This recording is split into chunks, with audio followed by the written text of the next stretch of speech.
พวกเขาบ่ว่าคนบ่ว่าสัตว์เดรัจฉานเพราะความปรารถนาความสุขความสมหวังนั่นแหละจึงมีชีวิตอยู่อย่างหวาดกลัวมีชีวิตอยู่ที่หวาดกลัวหวาดระแวงทุกอย่างเป็นอย่างคือว่าหวาดกลัวคือกลัวเจ้าของบ่มีความสุขกลัวเจ้าของบ่สมหวังกลัวเจ้าของบ่ร่ำรวยบ่มีชื่อเสียงบ่มีเกียรติยศกลัวคนอื่นไม่รักนะกลัวบ่มีทรัพย์สมบัติต่างๆนานาสารพัดกลัวความเจ็บป่วยกลัวความพัดพลาดกลัวความตายกลัวบุคคลที่รักจากไปกลัวบุคคลที่รักไม่เอาใจสารพัดในความหวาดกลัวเพราะความปรารถนาความสุขสมบัติของเจ้าของเองเขาจึงใส่ชีวิตแบบคนหวาดกลัวหวาดกลัวหวาดระแวงย่านสารพัดย่านคิดเบิ่งคักๆเด้อกลัวบุคคลที่รักเป็นอันตรายกลัวบุคคลที่รักป่วยกลัวบุคคลที่รักไม่สมหวังนี่คำว่ากลัวลูกหลานเหลนหล่อนพ่อแม่ผู้ยาตายายทั้งญาติพี่น้องตลอดต้องบุคคลอันเป็นที่พอใจบุคคลที่เขายินดีพอใจเขาก็กลัวกับเขาไปเบิดนั่นแหละที่ว่าหลายๆอย่างที่พวกเขามีความรักความหวังดีกับลูกเต่าและหลานเจ้าของจึงแนะนำการงานทรงให้เรียนสารพัดแต่สิปกป้องสารพัดแต่สิหาวิธีมาทำให้เกิดความสมหวังให้เรียนจบมาแล้วก็อยากให้เป็นเจ้าเป็นนายอยากให้เป็นครูอยากให้เป็นทหารตำรวจยืมเงินยืมอย่างต่างๆมาอุดมาอัดมาหยัดกันมาจ้างเขาเป็นเยอะแยะนั่นแหละจึงบอกว่าแต่ละคนถ้าตราบใดที่เรายังมีความปรารถนาอยู่ตราบนั้นขึ้นชื่อว่าความหวาดกลัวก็อยู่กับเราตลอดย่านทุกข์ย่านยากย่านบ่มีอยู่บ่มีกินถ้าออกไปทางใดทางหนึ่งถ้าได้ยินข่าวว่าฝนตกลมแรงพายุหนักย่านโอ้โหอยู่ใดนอผู้นั้นผู้นี้ย่านบ่ล่ะหวาดกลัวบ่ล่ะว่าเป็นหลานไปอยู่เป็นลูกไปอยู่เป็นพ่อแม่ปู่ย่าตายายหรือเป็นใครก็แล้วแต่แม้กระทั่งหมู่พวกที่เคยมีความชอบอกชอบใจซึ่งกันและกันหวาดกลัวไปเบิดทั้งนั้นมีพายุใหญ่โอ้ยสงครามน้ำท่วมแผ่นดินถล่มกลัวไปหมดแม้กระทั่งในขณะที่ตัวเองอยู่ในเหตุการณ์ก็กลัวแต่ว่าในความกลัวของแต่ละคนตอนที่กำลังแม้กระทั่งว่าสิหนีตายเอาชีวิตรอดจากเหตุการณ์น้ำท่วมแผ่นดินถล่มตึกถล่มหรือยังกระสร้างความคิดหนึ่งมันจะแล่นไปหาบุคคลที่รักที่พอใจเข้าใจว่าล่ะแม่นบ่ล่ะมันสิแล่นไปหาย่านไปเห็นหน้าลูกย่านไปเห็นหน้าผัวย่านไปเห็นหน้าเมียย่านไปเห็นหน้าพ่อแม่ย่านนี่เดินว่ากลัวทั้งหมดฝนตกลมแห้งมาพร้อมก็กลัวฟ้าผ่าแม่นบ่ล่ะกลัวฟ้าผ่าหูหมูไปนี่ว่าพวกเขานั้นยังมีความปรารถนาอยู่ทรัพย์สมบัติที่หามาได้บัดนี้กลัวจะสูญหายเห็นบ่ล่ะย่านสูญหายอยากให้มันมียิ่งขึ้นไปย่านบ่ได้อีกเด้ขนาดมีแล้วก็ยังหาให้มีขึ้นไปอีกเอาแล้วย่านคนโกงก็แม่นเห็นบ่ซั่นเรื่องผัวเรื่องเมียย่านเมียไปเอาผู้ใหม่ย่านผัวไปเอาผู้ใหม่เนาะเห็นบ่ล่ะมันเป็นไปเบิดมีแต่ความย่านหวาดระแวงทั้งนั้นเลยแหละตราบใดที่เรายังเป็นเจ้าของสิ่งใดสิ่งหนึ่งเด้อตราบใดที่เรายังเป็นเจ้าของสิ่งใดสิ่งหนึ่งความกลัวนั้นครอบงำทุกอนุแห่งความคิดนั่นแหละถึงว่าพวกเขาบ่เป็นอิสระเพราะว่าเขาเป็นเจ้าของความปรารถนาสุขปรารถนาความเป็นเจ้าของผัวเจ้าของเมียเจ้าของลูกหลานเจ้าของทรัพย์สมบัติเจ้าของทุกอย่างนั่นแหละแม้กระทั่ง สุดท้ายแล้วกลัวตายคำว่ากลัวตายมันยังมีอันหนึ่งห่วงอยู่เด้ขนาดย่านตายหรือแม้กระทั่งว่าก่อนจะตายเห็นบ่ล่ะแต่เชื่อว่าคนมีลูกเต่าละลานคนนั้นบ่ทันได้ตั้งหลักได้ฐานะครอบครัวยังยากจนกว่าหมู่ย่านเขาบ่มีอยู่ไม่กินก็ยังห่วงลำพึงลำพันคิดเบาไปสารพัดเพราะว่ายังกลัวเขามีอยู่ไม่มีอยู่มีกินกลัวเขาบ่มั่นคงบ่ถาวรกูย่านสู้ทุกข์สู้ยากดอกแต่กูตายนี่สู้สิเฮ็ดแนวใดไผสิเบิ่งสู้เนาะยังลำพึงลำพันในขณะที่ป่วยก็ซอกกระแสะนั่นแหละใกล้สิตายมื้อนั่นแหละน่ะกลัวไปเบิดกูย่านสู้รักสามูลมรดกบ่อยู่ดอกนี่เด้ว่ามีแต่ความกลัวเด้เนาะนะว่าล่ะกูย่านกูตายปะสูน่ะเป็นว่าล่ะจังซั่นครับกูย่านกูตายจากสูสารพัดแต่มีแต่ความหวาดกลัวหวาดระแวงมีแต่ความย้านไปเบิดทุกอย่างเลยตราบใดที่เฮายังมีความปรารถนาในสิ่งใดสิ่งหนึ่งหรือสิ่งทั้งปวงเลยล่ะบ่ว่าแต่สิ่งใดสิ่งหนึ่งก็เอามาแหงเบิดน่ะเนาะนั่นบ่ล่ะแล้วหาเงินมาได้แล้วก็ย้านมันหายเสื่องหม้องไว้เสื่องไว้ซ่อนไว้ตรงไหนก็บ่แจ็บใจฝากธนาคารไว้ก็บ่แจ็บใจจักสิเฮ็ดจังใดเนาะบ่มีอิหยังสิไว้ใจได้เลยย้านเจ้าของป่วยย้านเป็นนั่นย้านเป็นนี่สารพัดย้านคนที่หักป่วยลูกหลานผัวเมียถือว่าเจ้าของสิตายนี่ก็ยังห่วงอยู่เด้ห่วงหยังคือว่าผัวสิตายจังซี่ผู้นั่นก็ย้านเมียเอาผัวใหม่เนาะเมียสิตายก็ย้านผัวเอาเมียใหม่อีบูดนั่นอีหยังถ้ากูตายกูได้เอาผัวกูกูสิไปหักคอมันว่าซั่นมันว่ามันหายากเลยผัวนี่เพราะว่ามันเป็นนายากเนาะมันก็เลยต้องห่วงเป็นธรรมดาคนคนนั้นเสี่ยงและโสตายขนาดได้ไปจีบมันแต่ว่าสงสัยว่าได้จีบกับพวกนี้คือพ่อแม่บังคับเอาเนาะสงสารแหละแต่ว่าอยู่น้ำกันไปมาเขาดีได้บัดนี้เลยเกิดกลายเป็นความมักความพอใจจริงๆบ่แม่นความรักดอกเป็นความใคร่อยากในกามอย่างหนึ่งแต่ก็เป็นความพอใจในว่าเขาเฮ็ดให้เจ้าของสุขสบายแน่ก็บ่มีปัญหานะนั่นแหละคนละอย่างกันเด้ความรักจริงๆบ่ได้เกี่ยวกับหยังเด้คนละอันกันเนาะความรักจริงๆมันต้องหวังให้คนที่รักไปนิพพานตอนจีบกันแท็กซี่มันก็บ่ได้เว้าก็สิพาเจ้าไปนิพพานเด้ขี้เกียจหาวก็บ่เว้าเนาะโอ้ยข้อยก็มักเจ้านำเจ้าสิพาข้อยไปนิพพานมันก็บ่ว่าซั่นแหล้วไปจุ้ยก็บ่ว่าจังซั่นกีบเมียก็เลยเนาะสิได้บ่กูสิคืนมึงอย่างเดียวเด้นั่นแหล้วตราบใดที่เฮายังมีความปรารถนาสิ่งใดก็ช่างตราบนั้นเฮายังมีความหวาดกลัวในความหวาดกลัวทั้งหลายนั่นแหละรวมแล้วเป็นทุกข์ทุกข์จากสิ่งที่ยังไม่มีต้องแสวงหาเมื่อแสวงหามีการใดมาทุกข์เพราะสิ่งที่มีอีกเด้เนาะทุกข์เพราะสิ่งที่มีอีกย่านมันสูญหายย่านมันมั่นคงย่านคนหลักไปย่านไฟใหม่ย่านน้ำท่วมย่านสารพัดย่านไปเบิดหวาดกลัวไปเสียทุกอย่างจากบ่คนที่สบายที่สุดคือคนที่ไม่กลัวอะไรเลยแม้กระทั่งความตายเพราะหมดความปรารถนาในสิ่งใดสิ่งหนึ่งหมดความปรารถนาหมดความอยากได้ในสิ่งทั้งหลายทั้งปวงแม้กระทั่งการมีชีวิตอยู่ของตนเอง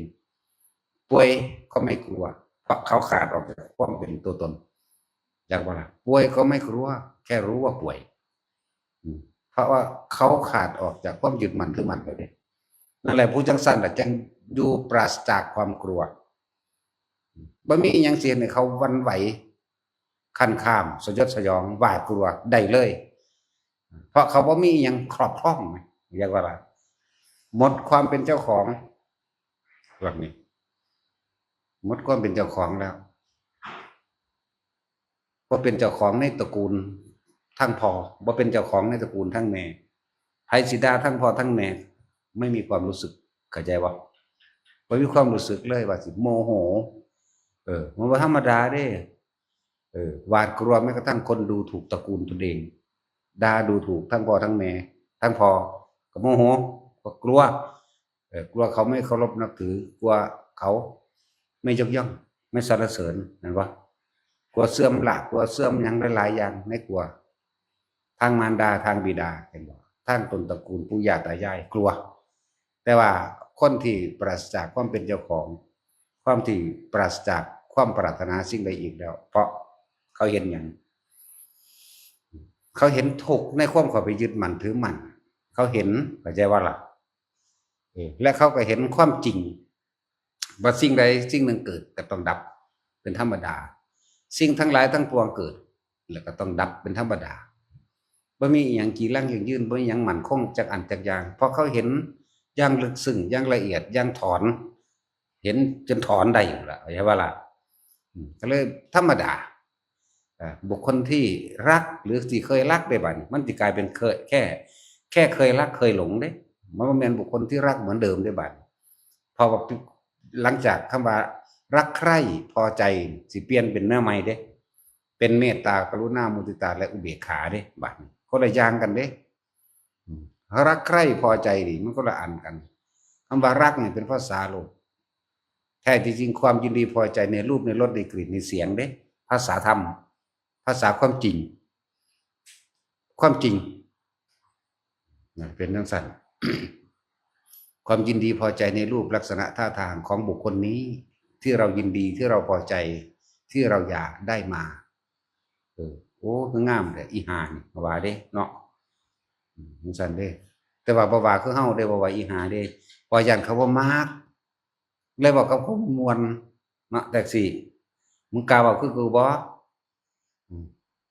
ถามเขาไปไสน้อสิเขาบ่ปากห้วยอีห่านี่แต่มึงบ่หีมีหีกูบ่เว้านำมึงเด้โลดเด้กูบ่เป็นคือหมู่เด้แล้วแต่หีแม่มึงเด้ คือชายใหญ่แต่ว่าสายมันมีค่าปานนั้นภาษาของมึงโลดเด้กูด่าโลดเด้อืมแต่กูก็ได้อยู่เด้ ก็กูบ่ง้อไว้เด้ กูเป็นมาแต่เก่าเด้แต่มันกูเว้าม่วนเป็นเด้ห้วยอีห่านี่โลดเด้เว้ยปานว่าของมีค่าปานนั้นโลดเด้ กล้าเว้าบ่มึงอ่ะบ่เว้ากูด่าเบิดแหละกู จังซั่นล่ะพวกนี้บ่กล้าเว้าเว้าแต่แนวม่วนๆกูก็เว้าม่วนบ่เป็นเนาะสู้จักบ่จักคำสิมาเทียบดอกเนาะผู้สาวไปไสน้อวางสิบ่แท็กซี่หรือวางใดสู้จีบเขาแหมน้องบ่หรือหยังโอ้ยกูเว้าบ่เป็นดอก กูก็บ่จักคำสิเปรียบเพราะกูบ่เคยเว้าแนวนั้นไปทางใดกูถามจังซี่ล่ะเด้ถ้าบ่ปากง่วยๆอีห่านี่เลย มันมีค่าแม่งส่ำใดตัวนี้โลดเด้ มันจะสั่งคือหยังเด้จังซั่นล่ะเว้าม่วนบ่เป็นแต่ว่าพวกเฮานั่นย้านเขาบ่มักเนาะนี่เห็นบ่ย้านหรือกลัวเขาจะไม่รักก็เลยต้องเว้าพูดหวานๆเพราะๆแม่นบ่นี่นั่นแหล้วถ้ารุ่นเก่าๆคือตะค้อนแม่ก็ไสน้อผู้สาว รุ่นเก่าสิเป็นแนวนั้นเด้เอออืมไปนำได้บ่ล่ะเนาะสิว่าจั่งซั้นเด้แม่นบ่ซั้นแต่รุ่นเก่าๆสิเป็นจั่งซั้นดอกไปจีบเขานำเรือนมีตะเกียงตั้งตะเกียงตะกี้เนาะกินข้าวกับหยังน้อมื้อนี้ก็ว่าเด้ เออจังซั่นอีหลีเด้ตะกี้จังเขาบ่มักเที่ยวไปนี่ย้านจังเขาว่าย้านมันกลัวเขาจะไม่รักก็เลยต้องไปบ่อยๆไปมากๆเฮ็ดดูๆ จังซั่นตั่วไปเรื่อยๆก็ถามกันไปถามกันมาน่ะจังซั่นแหละทุกอย่าง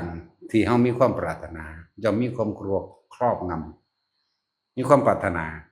อยากได้เขาเป็นผัวเป็นเมียผู้หญิงมันอยากลีลาอยู่เด้จังมักอยู่เด้มันก็เป็นธรรมดามันยาหญิง40อย่างเนาะเขาก็เล่นโตเขาไปธรรมดาเลยทางผู้ชายนี่ย่านแต่เขาบ่มักหาวิธีเอาใจมันใจสิขาดแล้วความจริงนั่นเนาะแต่กูด่าแท้ๆมันยังมาหากูอยู่เออห่วยอีหานี่โดเด้กูถามธรรมดานี่ก็สิยิ่งปานนั้นบ่เนาะมึงบ่จักบ่กูมันเลือกได้อยู่เด้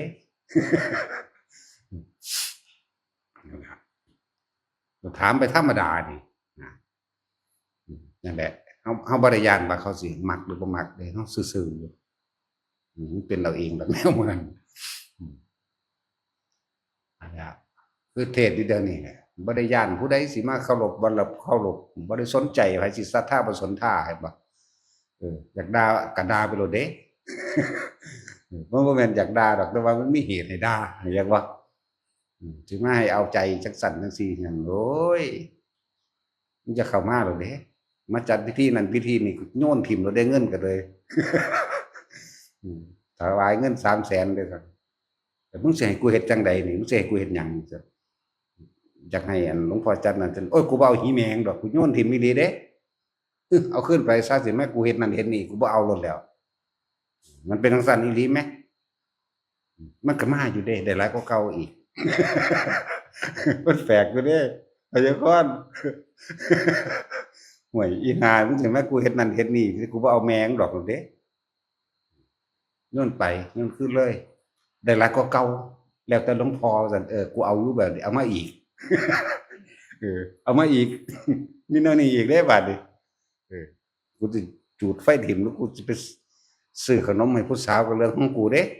แม่นว่าซั่นสิมาให้กูเฮ็ดนั่นเฮ็ดนี่แต่งกูเฮ็ดกูบ่เอาแม่มึงแล้วเรื่องซั่นแหมมันเป็นแบบนั้นอีหลีแหมผู้ใดติดตามก็สิจักอยู่ตัวฝึกอยากไรห่วยอีประสาทเด้บาดนี้แต่ว่าฝึกอันนั้น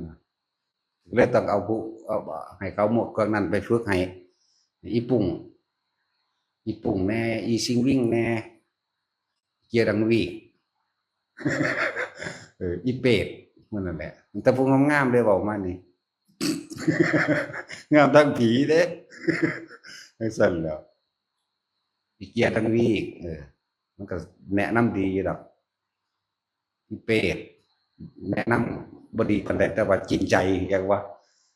มันก็นั่นแหละวากๆซะโลดก็สมกับหน้ามันแหละมันบ่ยิ้มอะไรง่ายๆเด้คนเฮาถ้าบ่มีความปรารถนาสิ่งใดสิ่งหนึ่งมันเบิดเลยมันบ่มีความหวาดกลัวอยู่อย่างอิสระอิสระจากสิ่งทั้งหลายทั้งปวงอิสระจากอยู่แม้กระทั่งคำว่าเหนือธรรมไปอีกมื้อนี้บ่มีคำว่าธรรมพุ่นแล้วคือจักว่าล่ะมันอยู่เหนือคำเว้ามันอยู่เหนือคำใดๆแล้วล่ะและให้พวกเฮาเห็นบัดนี้เป็นหยังเฮาคือยังย้านนั่นย้านนี่กลัวสิ่งนั้นกลัวสิ่งนี้ก็เพราะว่าเฮายังมีความปรารถนาอยู่กลัวการพลัดพรากจากบุคคลอันเป็นที่รักบ่ล่ะนี่เห็นว่าข้ากลัวเพราะเฮาบ่เข้าใจธรรมชาติเฮาบ่เรียนรู้ธรรมชาติเฮาบ่ฟังคำสอนพุทธเจ้าแม่นฟังก็คือว่านั่นแหละมันก็เป็นของหายากอยู่คนที่พูดจริงๆคนที่พูดตรงๆคนที่เอาความจริงออกมาพูดยากเด้เพราะเขายังกลัวอยู่เขาจึงไม่กล้าพูดแม่นบ่ล่ะเขากลัวคนจะไม่ศรัทธากลัวจะเสียภาพลักษณ์กลัวจะเสื่อมเสียชื่อเสียงแม่นบ่ล่ะ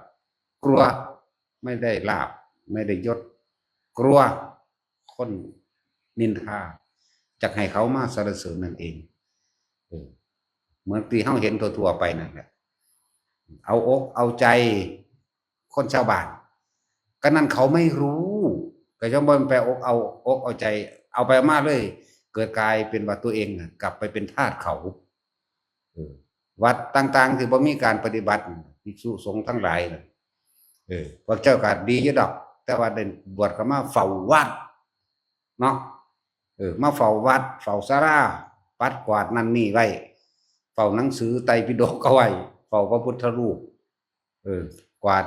ยักษ์ใหญ่แมงมุมก็ดีอยู่เด้ดีอยู่จุดนั้นแหละค่าจ้างรางวัลเจ้าก็กินข้าวเขาฟรีนั่นแหละหลังจากนั้นเจ้าก็ไปนรกมันพอได้มีคนตายกับรุ่นคนตายตลอดได้พวกมันพวกจังยังเนาะสิได้ไปสวดกุศลาพอได้จ่ายค่าเลขเป็นธรรมดาเด้อเดี๋ยวก็แล่นมาหาของขังของเขิงกันเด้อย่างเส้นเด้มันไม่ธรรมดาดินั่นแหละเขาบอกความจริงออกมาเบาเด้เอาแต่ความหลอกลวงใส่กันเองธรรมดาหมู่ภิกษุสงฆ์บวชก็มาแล้วก็ศึกษาพระวินัยข้อห้ามข้อบัญญัติสิ่งใดเป็นเครื่องห้ามที่เพิ่นห้ามไว้เพิ่นย่านเฮาตกนรกเพิ่นย่านเฮาหลงทิพย์หลงทางแล้วพาผู้อื่นหลงพร้อมแล้วเฮาสิเห็นเป็นส่วนมาก99.99%นั่นน่ะมันพาหมู่หลงพาหมู่ตกพาหมู่เฮ็ดไปทั่วทิพย์ทั่วแดนมันบ่ซั่นเมื่อศึกษาพระวินัยดีแล้วก็ศึกษาพระธรรมคำสอนต่างๆเพื่อเป็นหนทางออกจากทุกข์เมื่อศึกษาดีแล้วออกฝึกหัดปฏิบัติตนเองอยู่ตามป่าตามเขาตามคำสอนเพิ่นเหมือนโน่นเรือนว่างโน่นลอมฟางโน่นป่าไม้เทือกเขาภูเขาโน่นถ้ำและเถื่อนทั้งหลายพวกเธอทั้งหลายจงออกไปบอกแหละโทรศัพท์ดีไหมมันเหลื่อมตาดีไหมนั่นแหละเมื่อเขาได้ยินได้ฟังคำสอนแล้วก็เพิ่นก็บอกเบิดทุกอย่างนี่ศีลนี่สมาธิเนี่ยนี่ปัญญาในวิสุทธิมรรคหนทางแห่งความบริสุทธิ์สามเหมือนกันศีลวิสุทธิกระทำแบบนี้สมาธิกระทำแบบนี้ปัญญากระทำแบบนี้ออกไปบัดเขาป่าเขาดงป้ายฝึกหัดได้รู้แจ้งเห็นจริงตามความจริงแล้วปราศจากความหวาดกลัวหมดความกลัวมีแต่บอกความจริงเท่านั้นได้บัดนี้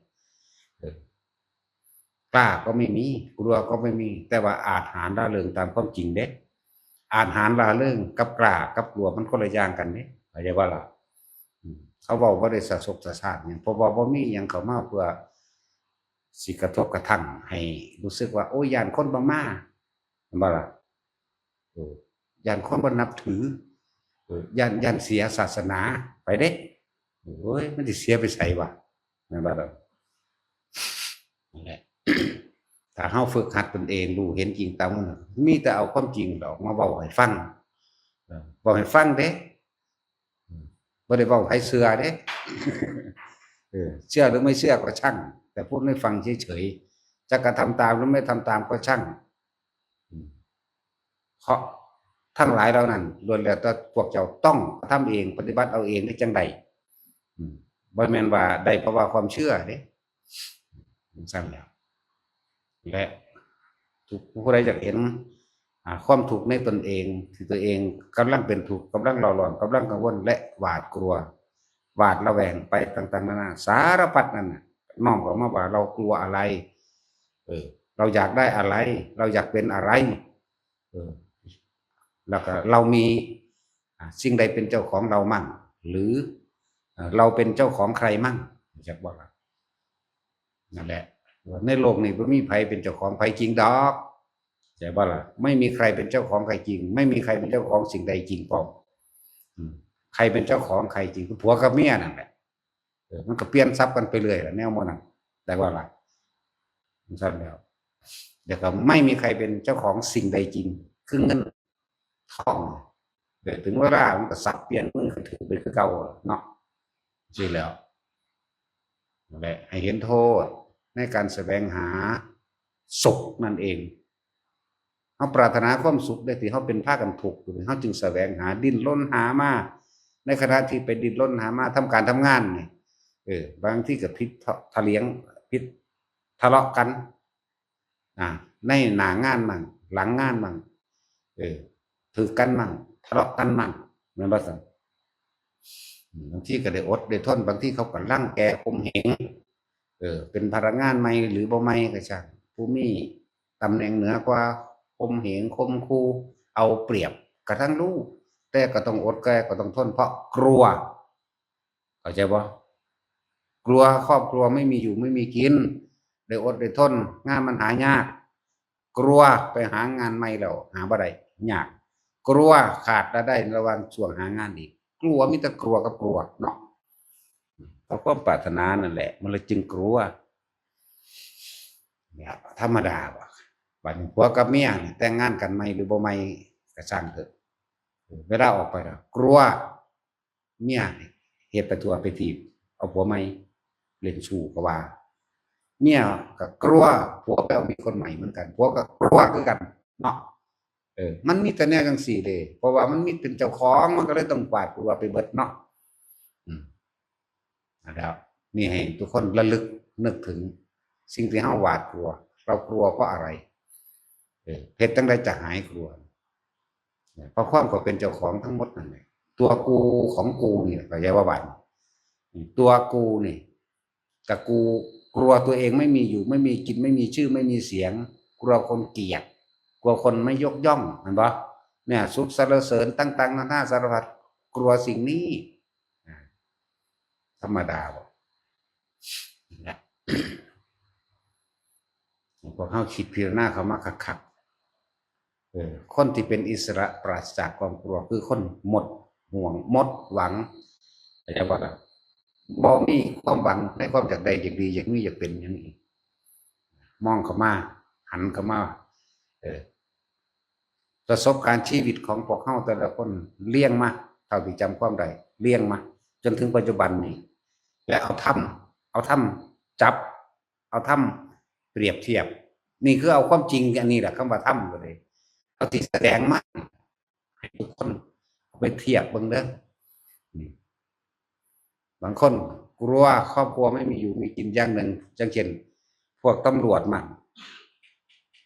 ย่านครอบครัวบ่มีอยู่ไม่กินย่านเจ้านายที่กินท่าต้องทำตามที่นายสั่งก็มีทั้งที่ผิดศีลธรรมใช่ปะล่ะจับเขาปรับเงินเขาเอามาเลี้ยงครอบครัวตัวเองเพราะอย่างบางทีลูกผู้นี้เรียนตอนนั้นลูกผู้นี้เรียนอันนี้เลยโกงไปเลยกันนั้นเพราะที่โกงก็เพราะกลัวนั่นแหละที่โกงที่กล้าในการกระทำความผิดต่างๆจนเกิดความเคยชิดนาดานอย่างว่าละพวกนี้โดยเฉพาะพวกตำรวจที่เป็นนักสันหาวิธีเอาเบิดมันไกลตัวนี้มันอยู่กับคนหลายแหละจับแล้วก็หาวิธีเอาเงินบ่ปรับเขาหลวงดอกบ่ได้ปรับเขานั่นดอกเอาเองนั่นแหละโอ้มันบักนั้นสิเอานั่นบักนี้สิเอาคอมบักนี้สิเอานั่นเอานี่มันบ่ล่ะเลยเฮ็ดไปทั่วทีมนั่นแหละแต่ทั้งเบิดนั่นก็รวมอยู่ในความจริงในตัวเองมันลืมบ่ได้เด้แนวมื้อนี้อยากว่าแม่นธรรมดาเด้บ่ลืมคือเก่าแม้นผ่านไป10 ปีแล้วก็ช่างไปเจอเหตุการณ์แบบนั้นปุ๊บนึกถึงเจ้าของเฮ็ดปั๊บทันทีจังซั่นแหละแต่คำว่ากรรมจังซั่นกระทำสิ่งใดเอาไว้แล้วสะสมเอาไว้แล้วเป็นอนุสัยเอาไว้แล้วเป็นอารมณ์เอาไว้แล้วเวลามันมีเหตุการณ์กระทบมันเกิดผุดขึ้นมาคือเก่าแหละจังหวะหลายๆอย่างที่พวกเขาต้องนำเข้าไปพิจารณาตัวเองแต่ว่ามีธรรมที่เพิ่นเอาความจริงออกมาแสดงบ่รู้เรื่องเจ้าของหรือว่าเจ้าของย่านหยังเนาะเพราะว่าบัดนี้เอาเรื่องเฉพาะตนแม้กลัวตายก็ต้องตายเหมือนเดิมเลยแล้วความตายนี่เฮาสิไปหนีไปลี้อยู่ทางใดเอาเฮาสิไปลี้อยู่ไสมันหนีบ่พ้นนั่นให้เห็นความจริงโดยธรรมชาติตามธรรมชาติมันธรรมชาติเกิดธรรมชาติก็ต้องดับนั่นว่าซั่นคนเกิดคนตายสัตว์เกิดสัตว์ตายต้นไม้เกิดต้นไม้ตายโลกนี้เกิดโลกนี้ก็ต้องตายฟังแปลกๆว่าโลกตายเนาะบัดคนเกิดก็ว่าคนตายเนาะบัดต้นไม้เกิดก็ว่าต้นไม้ตายโลกเกิดโลกก็ตายกันตัวว่าซั่นดับถ้าดวงอาทิตย์นั่งดับดวงอาทิตย์ก็ดับเด้นั่นแหละเพียงแต่ว่าเฮาขาดบ่ถึงซื่อมันไกลมันเป็นเรื่องไกล ยันทุเลวามันไกลแต่ถ้าว่าเรื่องใกล้ๆสันติเกวาคือเรื่องใกล้ตัวเราคนเกิดคนตายสัตว์เกิดสัตว์ตายการพบก็คือการเริ่มจากการเกิดคือการเริ่มตายคนเฮาบ่จากกันเป็นมันก็ต้องจากกันตายอยู่แล้วเนี่ยนี่สันติเกวาตเทกะชังเนี่ยเรื่องใกล้ๆตัวเฮานี่แหละบัดนี้สั้นนั่นแหละเทศพิธรรมนี่มีจักอภิบ่า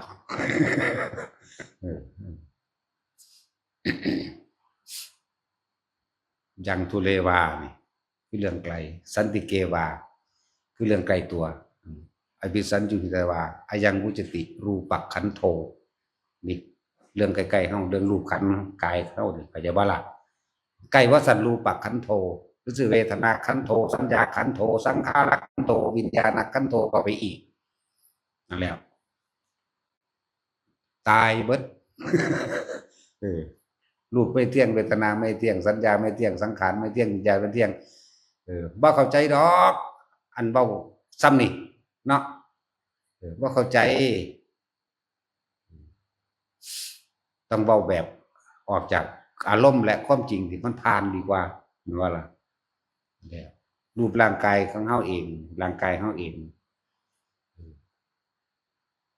เดินทางไปตายเท่านั้นเด้เหมือนว่าล่ะแต่ทุกคนก็ย่านเจ็บย่านปวดย่านป่วยได้บัดนี้นั่นน่ะเวทนาเห็นบ่สัญญาสังขารเปลี่ยนแปลงไม่ไปเลยอยู่เรื่อยๆวิญญาณก็รับรู้ความรู้สึกพอใจมั่งบ่พอใจมั่งนั่นแหละเรื่องนี้แหละมันมาร่วมคำว่าใจกันคือความรู้สึกกลัวคนที่บ่มีความเป็นเจ้าของสิ่งใดแล้วคนที่บ่มีสมบัติอันใดๆในโลกแล้วบ่มีความกลัวหรอกจากบ่ล่ะบ่มีครอบครัวบ่มีลูกบ่มีหลานบ่มีญาติบ่มีพี่น้องบ่มีเลยบ่มีอีหยังอีกเลยบ่ย้านไปแล้วกันบ่ตายยังไดก็หายห่วงเด้ตายได้ตะกอดกันทุกเมื่ออีกย้านแต่ตายซ่าเท่านั้นแต่ว่าย้านทั้งบ่แม่นย้านเข้าใจบ่เป็นคำเว้าซื่อๆเด้เหมือนภาษาลีบุตรเพิ่นเว้าเพิ่นเป็นแค่เหมือนกับลูกจ้างรอเวลาเลิกงานนั่นเด้แต่เพิ่นบ่ได้รอดอกมันอยู่ซื่อๆของเพิ่นนั่นแหละแต่เพิ่นเปรียบเทียบธรรมะนี่มันเหนือคำพูดทั้งปวงเหนือทั้งที่เป็นธรรมและไม่ใช่ธรรมมันก็เหนือจากว่าเราเป็นดั่งลูกจ้างรอเวลาเลิกงานหมายถึงถ้าตายซื่อๆเด้อเพิ่นบ่รอแนวอื่นเด้อยากบอกบ่ได้รอลาภยศสรรเสริญบ่ได้รอคนเคารพนับถือบ่ได้รอแต่ว่ารอเวลาเลิกงานหมายถึงว่ารอซะเวลาตายหั้งบ่แม่นรอไม่แต่บ่อาศัยสมมุติบัญญัติบ่อาศัยอักขระและภาษามาเว้ามันเว้ากันบ่ได้เด้อยากว่าล่ะบ่มีแนวเว้าเด้นั่นมันบ่แม่นฮอดธรรมอยากบอกซั่นแหล้วอันคำว่าธรรมก็สมมุติขึ้นมาเว้าซื่อๆเด้ซั่นแหล้วไว้แต่เฮาได้ฟังพระสุภูติแสดงธรรมนี่แล้วศาสตร์บ่จักหยังจักคนอยู่นี่เนาะอยากบ่แต่พระสุภูตินี่ก็แม่นไผเนาะบัดนี้เนาะแต่สิ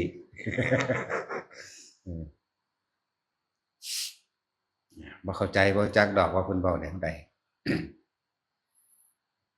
พระสารีบุตรคุยกันกับพระปุณณระจังซี่โอ้ยมีแต่ยอดปัญญาคุยกันฟังเบิ่งแล้วบ่เอ้ยต้องห่วงเฮามีแต่ความแต่สิให้แปลโดยเข้าใจความหมายพวกเฮาก็เข้าใจยากอยู่ดอกก็เลยว่าไม่ต้องรู้ไม่ต้องทำความเข้าใจไม่ต้องรู้แล้วก็ไม่ต้องเข้าใจอะไรดอกเพราะว่ามันบ่อาจสามารถที่มันเป็นอักษรใดเองนะซั่นแหละถ้าผู้ใดอ่านเบิ่งแล้วก็สิคิดนำบ่ได้ดอกเนาะเอาเท่าที่เจ้าของเฮ็ดได้ซะก่อนรับเขาเจ้าคุยกันแล้วนะพระสุพุติคุยกับพระพุทธเจ้าพระสารีบุตรคุยกับพระปุณณระมื้อนี้โอ้บ่แม่นธรรมดาเจ้าคุยกันนะเฮาก็อ่านในหนังสือนั่นแหละ อ่านแล้วบ่พอเด้ระลึกเบิ่งกันหน้าได้คือกันเด้จักว่าล่ะอยากดอกเขาชั้น4ซะก่อนแล้วจังถอยออกมาสิเป็นบ่แท็กซี่มึงเออเฮ็ดเข้าไปจังซั่นแล้วก็ถอยออกมาเบิ่งบ่ได้เชื่ออิหยังง่ายๆเด้เออ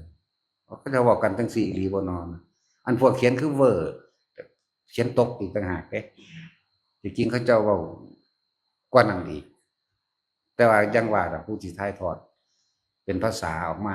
มันเลยเพี้ยนไปแหน่จักหน่อยนั่นซั่นแหล้วบัดห้ามฟังจริงๆแล้วพาโตอ่าดันซึ่งลึงอยู่นำมื้อนี้มันสิฟังเข้าใจบ่ แต่ว่าซั่นเข้าใจคำว่าสึงลึงบ่ดันนี่บ่มีสมองบ่มีสมองจักคนล่ะอยู่ดีจังซั่นแหล้วก็สิเว้าให้ฟังก็โอ้ควายมันจังสิเฮ้ยๆมันยังไปอยู่เนาะ อันนี้สิเว้าหยังกับต่อไม่แห้งนะบ่ได้เว้ากับแป้นปีกเด้ยังบางอยู่เด้นั่น เพิ่นเป็นตอบักใหญ่เทิงแห้งโอ้ยจักกูสิขุดแนวใด นั่นแหละเปรียบเทียบจากประสบการณ์ชีวิตของเจ้าของเองเอาเด้อพวกเฮาน่ะ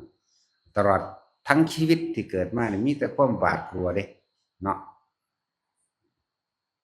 พวกอันส่งลูกเรียน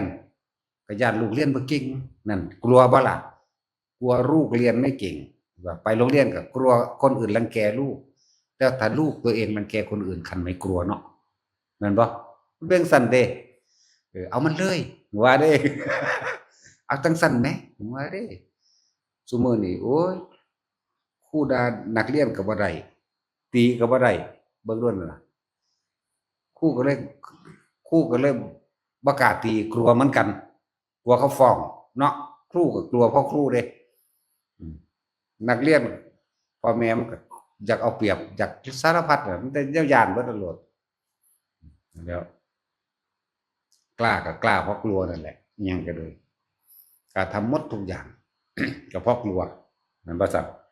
ความกล้าย่อมมาจากความกลัวนั่นแหละว่าพวกเฮาได้เห็นสังสารวัฏหรือโลกนี้เกิดขึ้นมานี่มีแต่ทุกข์กับทุกข์ดอกความสรุปรวมลงมาเบิ่งเด้อ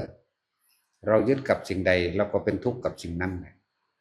เฮาเข้าใจว่าเฮาเป็นเจ้าของสิ่งนั้นแท้ที่จริงเฮาเป็นทาสมันเด้พวกเจ้าอย่าคิดว่าพวกเจ้าเป็นเจ้าของทรัพย์สมบัติที่พวกเจ้ามีเด้เออมีหน้าหลายๆเอาไปว่าอวดอ้างหมู่อยู่ดอกอันว่าอวดอ้างแม่นบ่ล่ะตรงนั้นซื้อเท่านั้นตอนนั้น1,500,000ตรงนี้2,000,000 3,000,000รถคันนั้นซื้อเท่านั้นเท่านี้แต่ความจริงพวกเจ้าเป็นทาสมันเด้อแม่นบ่ซั้นเป็นทาสมัน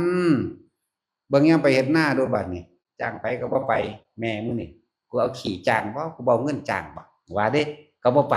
เนาะเป็นตาซังอีห่านั่น คือซั่นแหละก็บ่ไปเป็นทาสมันบ่ล่ะบัด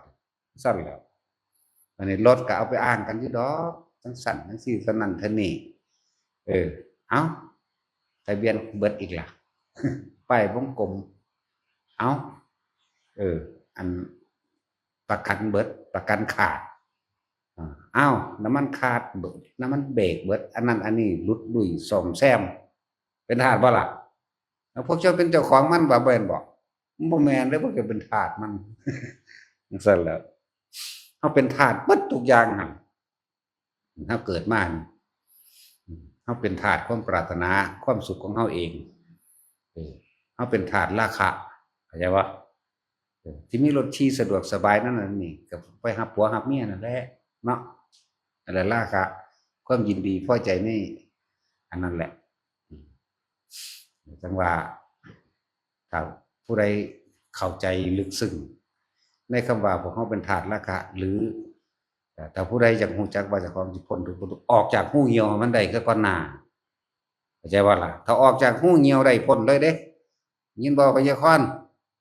ออกจากหูเหี่ยวมันได้เข้าใจคำว่ารู้จักคำว่าหูเหี่ยวบ่เด้นี่หรือจะให้แปล จะให้แปลเด้นั่นแหละไปคิดเอาเองนั่นเลยเว้ยมีสมองหน่อยๆแน่จักหน่อย รูเยี่ยวจักบ่ล่ะที่มันพากันดิ้นรนขนขวายแสวงหานั่นนี่ก็หูเหี่ยวหูเดียวนั่นแหละจักบ่ล่ะโอ้ยบ่แม่นนะกูหลายหูอยู่ มันเป็นแท็กซี่อันเดียวนั่นแหละเติมมันแหละเกี่ยวหาวเนาะช่วยเจ้าใจยิ้มเจ้าก็เลยเตะเสะอยู่เบี้ยเจ้าก็เลย ต้มนวมอยู่เว้ยมันสร้างน้ำ พ่อทิมได้แล้วล่ะสิไล่ปานนั้นเนาะอย่ามาขับจังไดก็ทิมบ่ได้อันนั้นจักบ่ล่ะมันค่าอันเดียวนั่นแหละนางงามเจ้านั่นแหละ มันสั่นแต่คือสร้างน้ำจักเป็นตรงได้สร้างน้ำไปเลยเนาะเป็นต้มนวมนั่นแหละ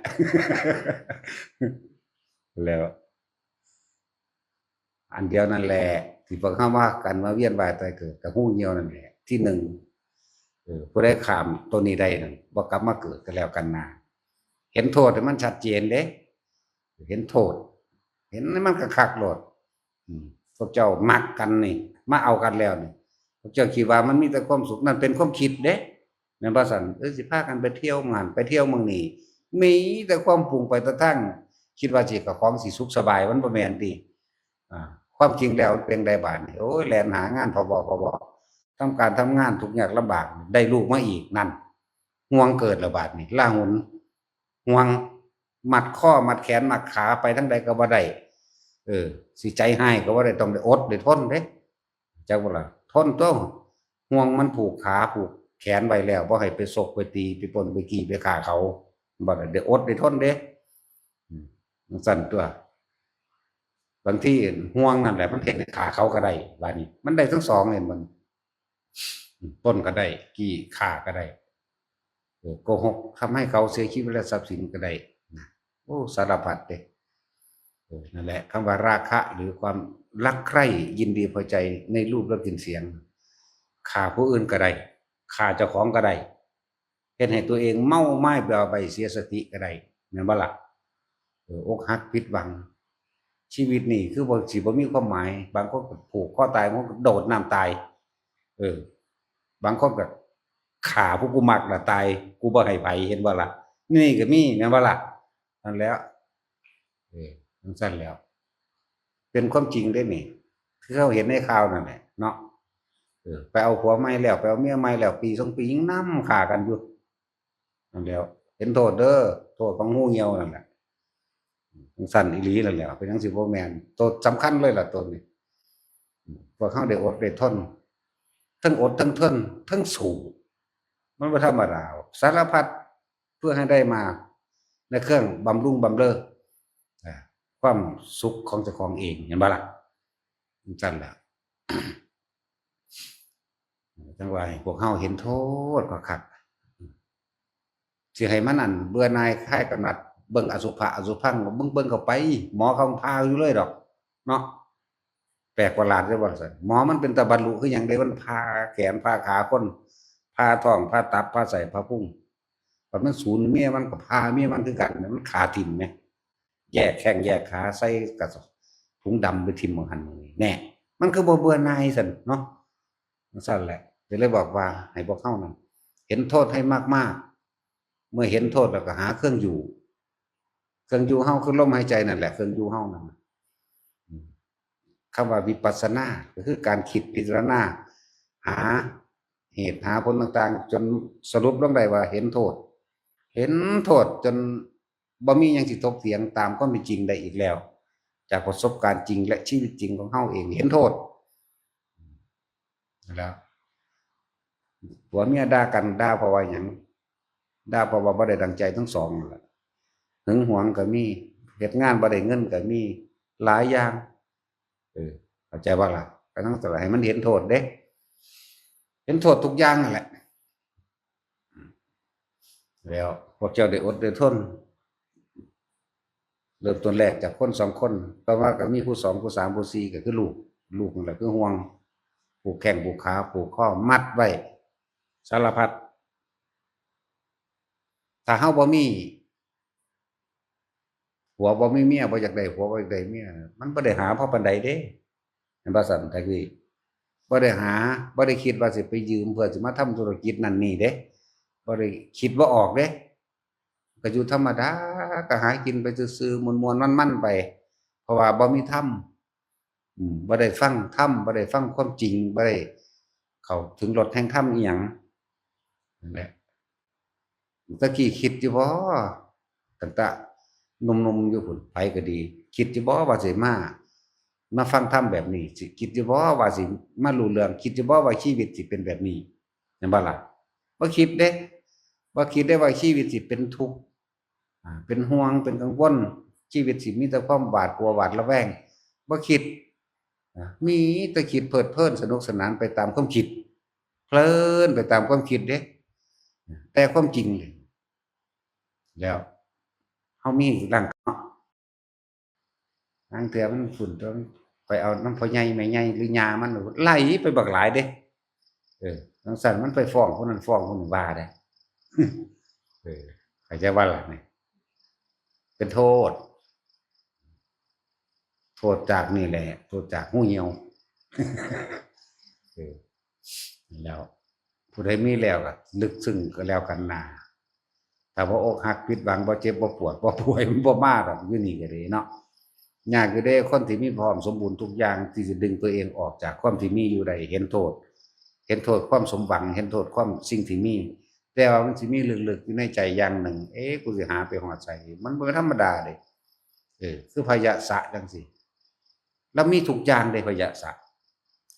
แต่สิเว้าแล้วมีปราสาท3ฤดูเหมือนพระพุทธเจ้าแต่ว่าบ่ใหญ่เท่าก็ดีแต่ว่าเหมือนเข้าใจว่านี่นางสนมเล่าก็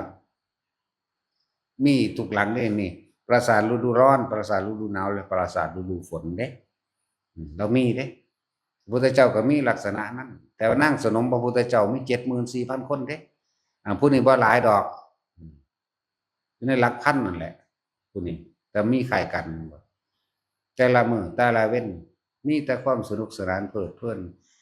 มันทั้งมีแนวกัดกุ่มอยู่ในใจมันมีแค่นี้บ่ชีวิตนั่นผู้เขาเจ้าลึกซึ้งเข้ามาเห็นในภายในที่แรกก็สนุกสนานเพลิดเพลินอยู่แล้วก็มีลูกมีเต้าเหมือนกันมีจังสิบ่มีเมียเราก็มีเมียหลักๆเราก็ดีจังซั่นมีลูกพร้อมจังซั่นแหละแต่ว่าเบิ่งแล้วล่ะครับมื้อหนึ่งตื่นมาดึกๆอยากว่าล่ะพวกกันนั่งล่ำนั่งบำเรอบำรุงเล่านั่นแหละนอนเบาตีนสินมั่งนอนอ้าปากน้ำลายไหลเหนื่อยมั่ง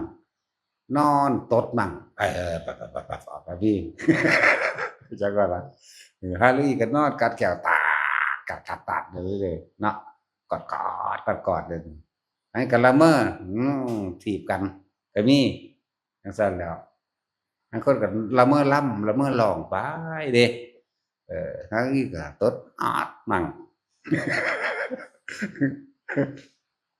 อีอ้วนๆบ่ค่อยอ้วนดอกเขาคัดอยู่อีสมบูรณ์แหน่ปาเอาก็มีเด้อปาดเด้อบัดสารพัดแล้วเบิ่งแล้วก็โอ้ยมันมีส่ำนี้บ่ชีวิตมันหาความหมายบ่เจอเห็นบ่ล่ะแต่ว่ามันมีความกัดกลุ่มทุกข์อยู่ในใจนั่นแหละแต่ละมื้อแต่ละเว้นมาเรื่อยครับโอ้ย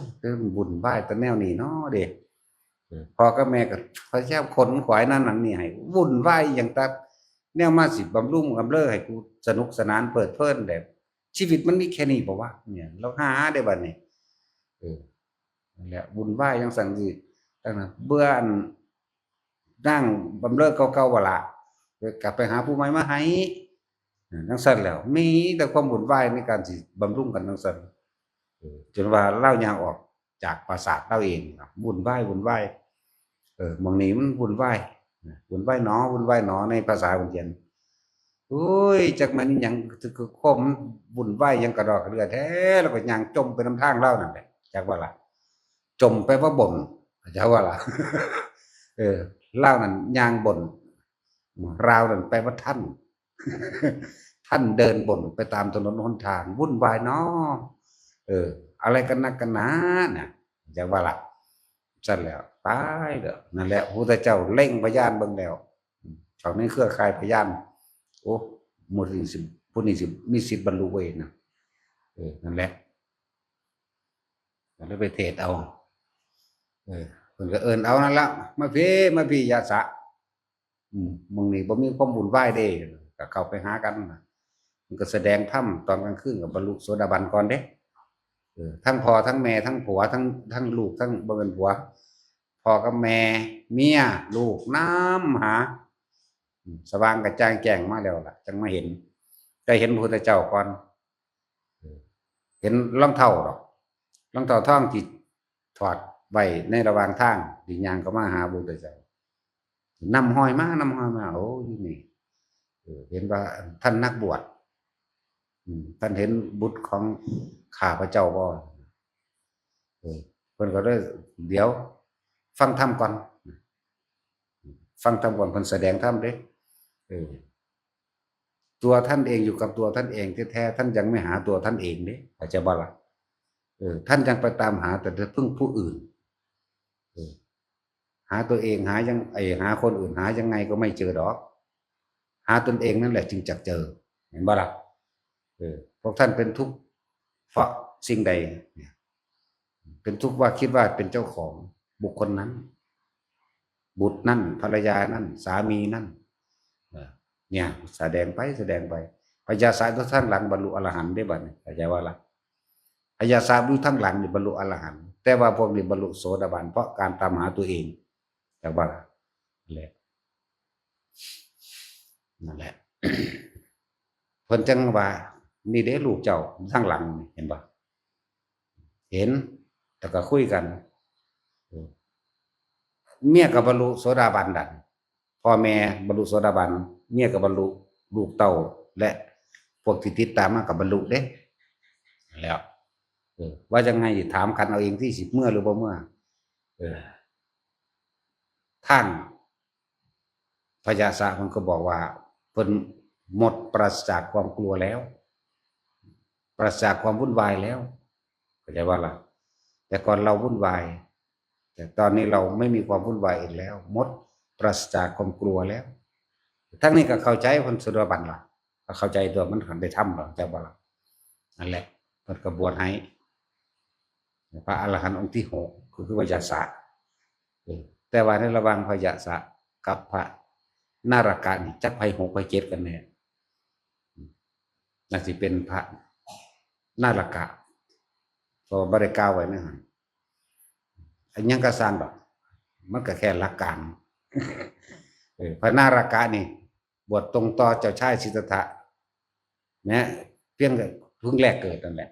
แต่ว่าหลานของอสิตาดาบท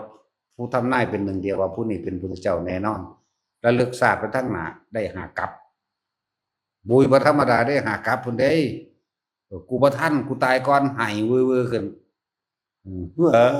ขึ้นเลยจักก็ละพอตาหายเว้อๆขึ้นแล้ว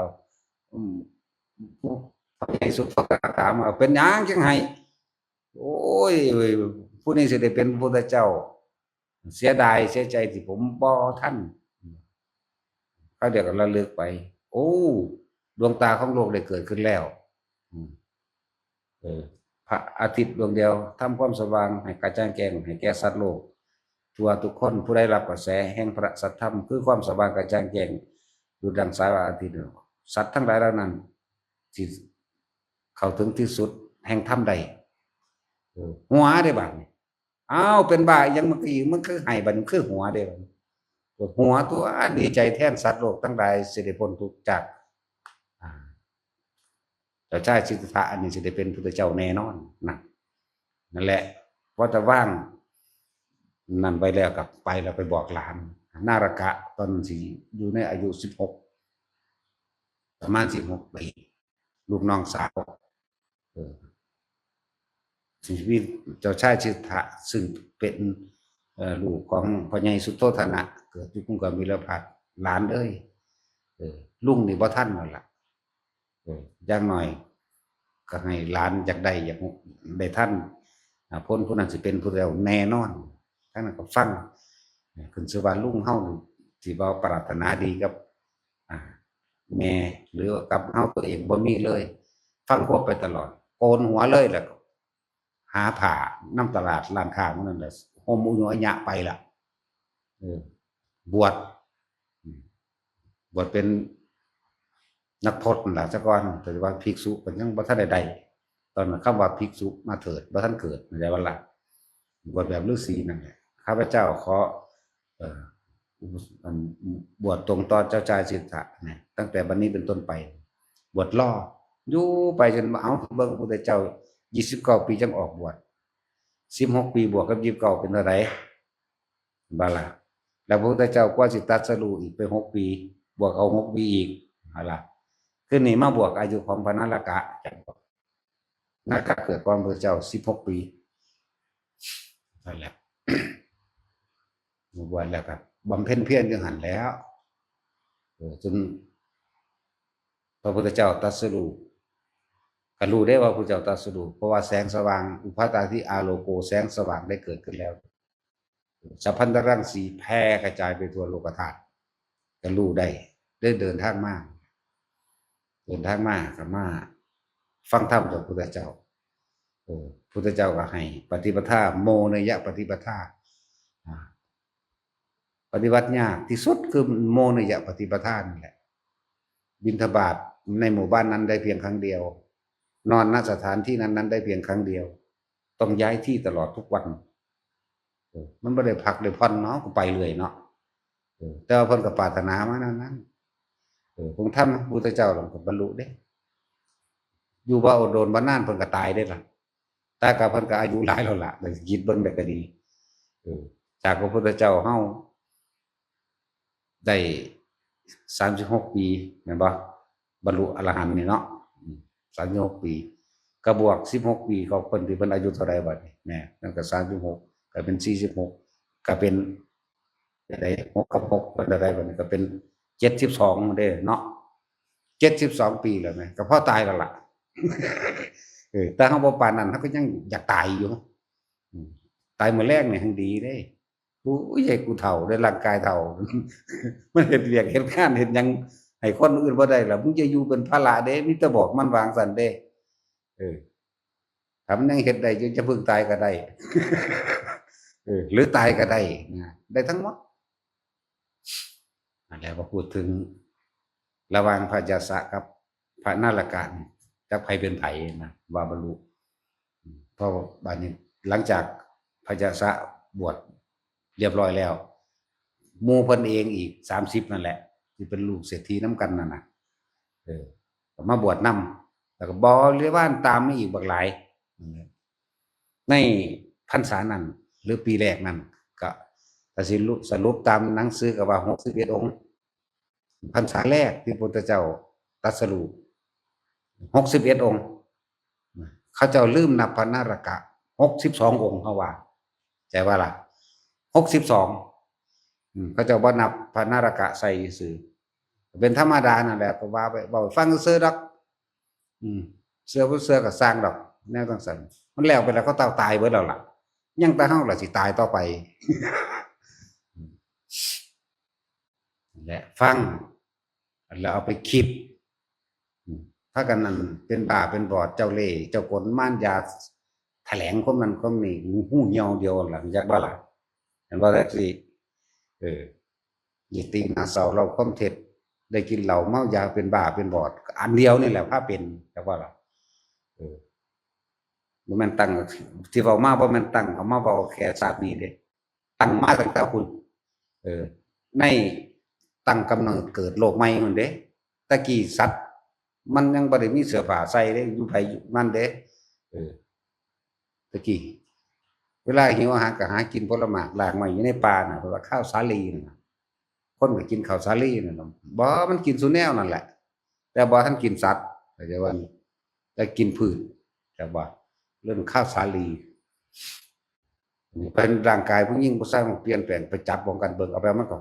สัตว์กันไปคือเป็ดคือไก่นี่แหละสักคนบัดนี้เริ่มมีความยินดีพอใจในรูปร่างลักษณะท่าทางรูปรสกลิ่นเสียงของคนผู้นั้นเลยหึงเลยหวงและมีการตีลั่นฟันแทงและฆ่ากันนี่แหละจึงเริ่มมาการสร้างบ้าน จะมีการสร้างบ้านสร้างเรือนที่มุงที่บังเพื่อเสพกามเมื่อเสพกามแล้วจึงมีการเก็บอาหารในยุ้งในฉางจึงมีหาเครื่องอำนวยความสะดวกต่างๆมาเกิดขึ้นสัตว์ทั้งหลายที่ปรารถนาจะเกิดก็มาเกิดในท้องพวกนี้และสัตว์อื่นๆก็ไปเกิดในท้องสัตว์อื่นๆสัตว์อื่นๆก็เป็นคือกันวัวควายม้าเป็ดไก่ก็ผสมพันธุ์กันเป็นแบบคนเหมือนกันนี่ก็เป็นมาเริ่มกันนี่แหละเพราะอาศัยความยินดีพอใจในหูเหี่ยวในราคานั่นแหละอันนี้มันว่าเราจังใส่สั่งบ้านสั่งเรือนแม่นว่าจัดเว้ามาตั้งแต่อาคันจะสูตรผู้เด่นนี่เริ่มปฐมกัปใหม่แห่งภัทรกัปผู้เด่นนี่ตะกี้ยังเป็นสัตว์ตัวอ่อนอยู่น้ำหนามน้ำหยักไปเด้หลังจากเกิดแผ่นดินยังขึ้นตัวความสมบูรณ์ของมันแล้วก็ขึ้นมานี่แหละเป็นหญิงเป็นชายก็เป็นมาเลยเป็นเป็ดเป็นไก่เป็นคูมาเลยเด้เป็นไปตามกรรมที่เจ้าของเฮ็ดไว้นั่นแหละจักบ่ล่ะบอกว่าชาตินี้รับผลกรรมเช่นใดชาติก่อนทำกรรมไว้เช่นนั้นเด้พูนอสงไขยนั้นพุ่นล่ะยังมันยังละบ่ได้จักบ่ล่ะมันจังได๋มาเวียนว่ายแต่เกิดอันนี้คือเก่ากับที่แล้วทำกรรมใดไว้กับนี้ย่อมรับผลของกรรมนั้นบอกเรื่องกรรมบัดนี้บอกเรื่องอสงไขยก็บอกแบบเดียวกันเพราะเฮาบ่ทันได้สิ้นราคะจังไงความยินดีพอใจในรูปในรสในกลิ่นในเสียงมึงให้กูแปลว่าแท็กซี่เสียงก็ได้อู้อานั่นน่ะคนจีนก็ว่าคือกันเด้เนาะเห็นบ่ยายก่อนคนจีนก็ว่าแบบเดียวกันคนไทยคนลาวคนเขมรคนพม่าอู้อาเบิดตลอดเนาะมันแปลกประหลาดบ่แม่นบ่สัตว์หรือใบไปเลยอย่าบอกมีหน้าตบปากได้อีหานแต่เป็นแนวนั้นมาตัดสินลงตัดสินแล้วบ่ได้ลามกเลยถ้ามีเมียเดียวนึงต้องพญาค่อนเก่าเมียนั่นเด้อพญาค่อนเอาแต่ว่าตายผีเสื้อสมุทรนั่นแหละสู่ผีเสื้อสมุทรบ่บาดนี้บัดสิตายแต่นำอืดหืดนั่นแหละซั่นแล้วแม่เฮาเห็นโทษมันซะเราเห็นโทษแล้วเข้าใจดีแล้วเฮาสิรักกันเพียงใดก็ช่างสุดท้ายก็ต้องตายจากกันเด้แต่บ่ล่ะเขาไม่ตายจากเราเราก็ต้องตายจากเขาแต่ว่าในความตายนั้นไม่ใช่เป็นเครื่องสิ้นสุดเด้บ่ได้สิ้นสุดแค่ว่าความตายถ้าจะสิ้นสุดจริงๆต้องสิ้นสุดที่ตัณหาราคะเมื่อหมดความปรารถนาแล้วไม่มีความปรารถนาได้อีกเห็นโทษแห่งความอยากได้อยากดีอยากมีอยากเป็นเห็นโทษแห่งความปรารถนาแห่งตนจากบัดเห็นโทษในตัวเองอยู่ได้บัดบ่ได้เกี่ยวกับผู้อื่นเด้ตัวเฮาเองเด้เกิดเองตัวเฮาเองได้ปรารถนาเองบ่แม่นผู้อื่นและเห็นลึกซึ้งเข้ามาถึงตัวเองโดดเฮาพวกเฮามาเกิดเองเด้เพราะตัณหาราคะของเฮาเองจะบัดนี้เพราะความอยากในรูปในรสในกลิ่นในเสียงของตัวเองจึงเรียกว่าตัณหาราคะ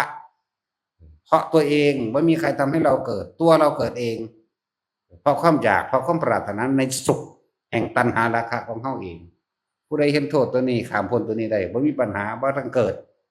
อนาคามีเข้าใจบ่ล่ะบ่เป็นอาคามีเด้